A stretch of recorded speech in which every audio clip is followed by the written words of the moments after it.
So that makes me feel better. But just kind of taking it back to the early days, one kind of lesson I learned early on, and this is useful, beginning part of my career, is the kind of the relationship between time and money. And one thing is that we spend the better part of kind of the first half of our lives converting time into money, right? And you're looking for the hours. You're looking for, yeah, you want to get that rate up as you can. And then the latter half of you're desperately trying to buy time back with the money, however best you can, right? So that's and it varies a little bit as to kind of when that kind of turn happens.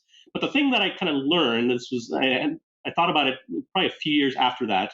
So I was making $3.65 in my first job when I came over as an immigrant, and I worked all the way through school. It took me 7 years to get my 4-year degree. I was working full time the whole way through, and that wasn't a lot of money. And as it turns out, I had to do pretty much, I think nothing was delegatable. But then once I got to the point where I was making 10, 20, $50 an hour, it's like, okay, well now, and like all of my time, I can make as much billable as I want to, as much as I'm humanly possible, willing to work. There was someone willing to pay me for that time. I was an engineer. That's how things worked back then. It was, and the pivotal point for me is I got this, it was in my early 20s. I got this bump to like $125 an hour. I was working as an engineer, and that was an ungodly amount of money. I was in Birmingham, Alabama. This is the 90s. That was like real money, right? And I was working a lot, so I was making a fair amount. So then I made the decision that if there's anything I've been doing with my time that could be done by spending less than $125 an hour, I'm being an idiot by actually doing it, right? If I enjoy it, that's a different story. But if I'm not, it's just stupid. And so I've carried that kind of idea. It's like, okay, so what value would I place on my time? Right. What is occupying my time that I can kind of delegate, or even if I'm paying a premium, it's like, okay, I could pay $75 an hour for someone to pay, to mow my lawn. Yeah, I hate it, but it's still profitable, right? Like, Right. like, why would you do that? It's like I would do that every day of the week. So the one thing that's changed for me, so now like I went back and did the math because I knew I was going to be on this podcast, and you folks like numbers. So if let's say I worked on average 60 hours a week, and I've done that for about 30 years, give or take. It's my kind of professional career.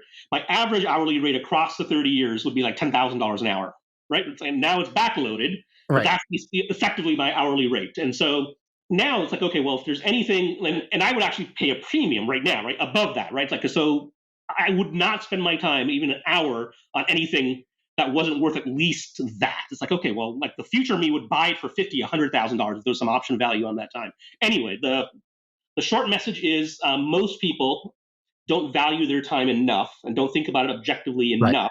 And it, like anything else, is a resource, but it's finite. But put a number on it, and then ask yourself, like, what are the things I'm doing with my time that are not worth that? Right. So And Naval has this phrase in his like kind of how to get rich podcast or whatever, how to get rich without getting lucky. He says, he goes, put a I don't know what he calls it, like an outrageous hourly rate for yourself, and then like a super ambitious rate, super ambitious one that's way beyond wherever you're at. He's like, ever since I was young, this was like one of the smart things I did. I just said $5,000 an hour, some like really aspirational hourly rate. He's like, and my friends used to laugh and joke like, dude, you bought this blender, you're not even using it, go return it. And he's like, no, I'm not going to go return it. I don't enjoy it. And it's going to get me back $30 for the hour round trip, going and returning this thing at Target. So like, I will throw it away. I will give it away. What I will not do is I will not give my time back into that because the hourly rate just doesn't make sense. I love that. I love and so, I've done a similar thing, and it's kind of funny to like pick that hourly mark because it sounds crazy. Like my mom will get mad at me. She'll come to my house and then she'll see the way I'm living, and she's like, "Oh my God, like this bill is late. There's a $75 fee if you don't do it." Yeah. And I'm like, I'm not calling them, and they can charge me the $75 fee. They could charge it to me 10 times. Like, I'm not going to use this hour. Like, and I'll tell her, like, look, literally my hourly rate is X, right? Yeah. It's X thousands of dollars. So that's my hourly rate. So I'm not going to trade that hour to go do this thing I don't enjoy. Because her other argument is, well, you go watch TV. And I'm like, well, that I enjoy. So that I'm actually spending the money. Yeah. But Sam, I know you're a little bit different. Like when I went to go visit Sam in Austin, he had like CVS receipts that he had been saving in his like glove compartment of his super fancy car. Like he's a dichotomy, right? He's got the money. He likes to spend some things, but he's also enjoys being frugal. It's like a fun hobby. That makes me feel good about myself. Right. Like I guess the question I had for you is, do you also have an hourly rate? Do you think about that, or you don't do that framework? Sam, this is for you. Oh, for me?